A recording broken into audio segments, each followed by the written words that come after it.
Bypass surgery తర్వాత ఏమేమి foods తీసుకోవచ్చు, ఏమేమి ఫుడ్స్ తీసుకోకూడదు.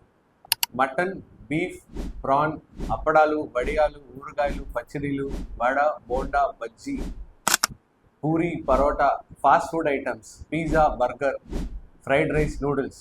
నో. నో అంటే no. It's definitely no. Vegetables, all type of vegetables మీరు తీసుకోవచ్చు. వెజిటబుల్స్లో ఎట్లాంటి రెస్ట్రిక్షన్స్ లేవు.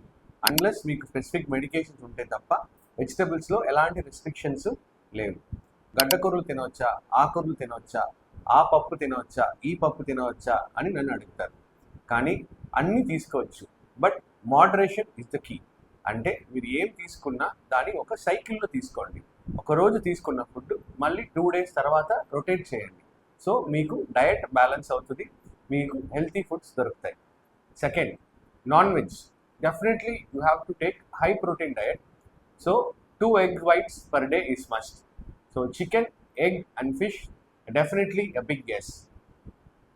Fruits, definitely contraindication లేదు. డయాబెటిక్ పేషెంట్ అరటిపండు, మామిడి పండు, పనసపండు, పుచ్చకాయ, సపోటా అవాయిడ్ చేస్తే మంచిది. Apple and oranges are okay, along with pomegranate and guava. ఏదైనా ఫ్రూట్గా తీసుకోండి, బికాస్ ఫైబర్ కంటెంట్ ఎక్కువ ఉంటుంది. Fibre content in food is must.